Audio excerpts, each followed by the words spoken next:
Hello বন্ধুরা, আজকের এই ভিডিওতে তোমরা যারা 2025 সালে মাধ্যমিক দেবে তাদের ইতিহাস বিষয়ের যে সাজেশন রয়েছে সেই সাজেশন সম্বন্ধে আমরা আজকে আলোচনা করব। এখানে তোমাদের যে 4 মার্কস এবং 8-এর যে মার্কসের যে কোশ্চেন রয়েছে সেই কোশ্চেন সম্বন্ধে আমরা আজকে আলোচনা করব এবং এই কোশ্চেনগুলি পড়লে কিন্তু তোমরা কিন্তু এবারে কমন আসবেই, 100% কমন এখান থেকে তোমরা কিন্তু পাবে। তোমরা কি পড়ো আর না পড়ো, এখান থেকে কিন্তু তোমাদের এই কোশ্চেনগুলো কিন্তু অবশ্যই তোমাদের দেখতে হবে, পড়তে হবে, ঠিক আছে? এরপরে আমি আবার লাস্ট মিনিট যে সাজেশন হয় মাধ্যমিকের সেটা দিয়ে দেব। তোমরা আজকে আপাতত দেখো মাধ্যমিক ইতিহাস সাজেশন 2025-এর যে কোশ্চেনগুলো তোমাদের অবশ্যই এখন থেকে পড়ে যেতে হবে, ঠিক আছে? 4 মার্কস এবং 8 মার্কসের এই কোশ্চেনগুলি কিন্তু বিভিন্ন টেস্ট পেপার রয়েছে, সেখান থেকে কিন্তু খুঁটিয়ে খুঁটিয়ে বিগত বছরে যে প্রশ্ন রয়েছে, তোমাদের যে টেক্সট বই রয়েছে এবং বিভিন্ন নোটপত্র রয়েছে সেগুলি কিন্তু খুঁটিয়ে খুঁটিয়ে দেখে তারপর কিন্তু এই সাজেশনটি তৈরি করা হয়েছে। তোমরা কেউ এই সাজেশনটি খামখেয়ালিভাবে নিও না, অবশ্যই কিন্তু তোমরা এই কোশ্চেনগুলো পড়বে, দেখবে। দেখো তোমাদের প্রথম প্রশ্ন কি রয়েছে, তোমাদের 4 এবং 8 মার্কসের, ঠিক আছে? প্রথম কোশ্চেনটি তোমাদের ইম্পর্টেন্ট যে কোশ্চেনটি রয়েছে, রবীন্দ্রনাথ ঠাকুরের আত্মজীবনী জীবনস্মৃতিকে কীভাবে আধুনিক ভারতের ইতিহাসের উপাদান হিসেবে ব্যবহার করা যেতে পারে, ঠিক আছে? এই কোশ্চেনটি কিন্তু এবারের জন্য খুবই ইম্পর্টেন্ট রয়েছে। 2 নম্বর প্রশ্ন দেখো, ভারতে পাশ্চাত্য শিক্ষার প্রসারে খ্রিস্টান মিশনারিদের ভূমিকা কীরূপ ছিল? এই কোশ্চেনগুলো কিন্তু তোমরা আবারও বলছি এখন থেকেই পড়া শুরু করে দাও, খুবই ইম্পর্টেন্ট রয়েছে এবারের জন্য এই প্রশ্নগুলি। এগুলি টেস্ট পেপার, বিভিন্ন নোটপত্র, বিগত বছরের যে প্রশ্ন রয়েছে তোমাদের মাধ্যমিকে এসেছিল সমস্ত কিন্তু ঘেটে তোমাদের টেক্সট বই এই কোশ্চেনগুলো কিন্তু রেডি করা হয়েছে। 3 নম্বর দেখো, আধুনিক চিকিৎসাবিদ্যার চর্চায় কলকাতা মেডিকেল কলেজের ভূমিকা কী ছিল? ঠিক আছে, আধুনিক যে চিকিৎসাবিদ্যা রয়েছে সেখানে কলকাতা মেডিকেল কলেজের যে ভূমিকা সেটা তোমাদের আসতে পারে। পরের প্রশ্ন দেখো, এখানে কোশ্চেন রয়েছে 16টি, প্রতিটি প্রশ্ন কিন্তু এবার জন্য খুবই ইম্পর্টেন্ট মাধ্যমিক 2025 সালের জন্য। 4 নম্বর কোশ্চেন রয়েছে, লালন ফকিরের চিন্তাধারায় ধর্ম সমন্বয় কীভাবে প্রকাশ পেয়েছে? ঠিক আছে।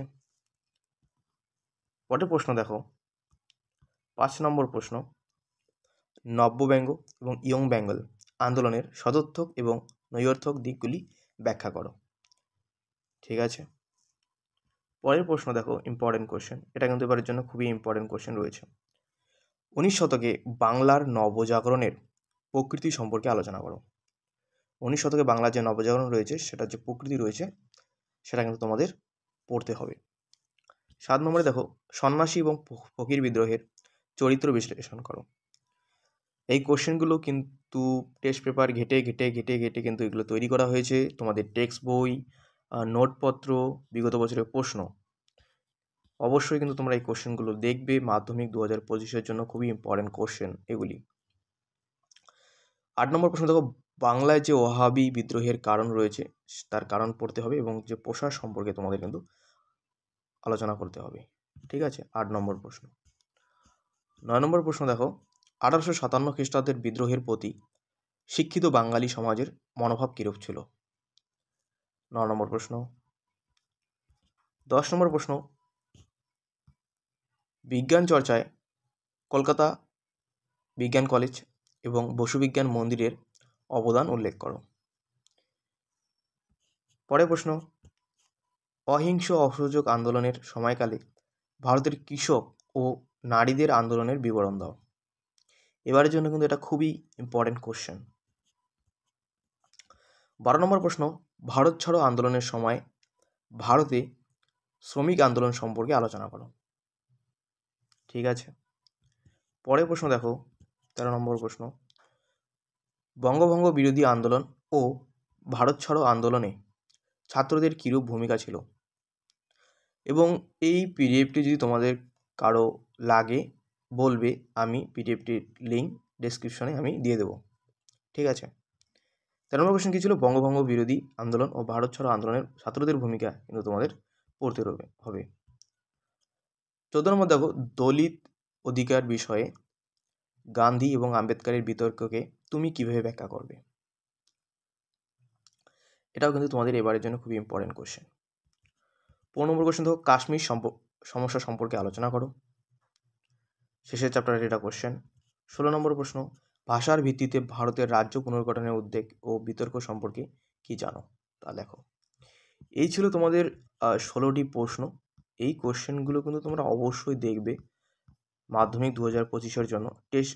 টেস্ট এক্সাম বলো বা ফাইনাল এক্সাম বলো, প্রত্যেকটি এক্সামের জন্য খুবই ইম্পর্টেন্ট কোশ্চেন রয়েছে এই কোশ্চেনগুলি। অবশ্যই তোমরা এই কোশ্চেনগুলো দেখবে এবং পড়তে থাকো। সবারই এক্সাম ভালো হবে ইতিহাস বিষয়ে, ঠিক আছে? আর আমি যদি পারি তাহলে বাকি যে সাবজেক্টগুলি রয়েছে তার সাজেশন খুঁটিয়ে খুঁটিয়ে বের করার চেষ্টা করব, এবং আমি 100% কমন দিচ্ছি, কিন্তু তোমরা এখান থেকে কমন পাবেই, ঠিক আছে? পরবর্তী ভিডিওতে দেখা হচ্ছে। ভালো করে বই পড়ো, প্রিপারেশন নাও। Good bye.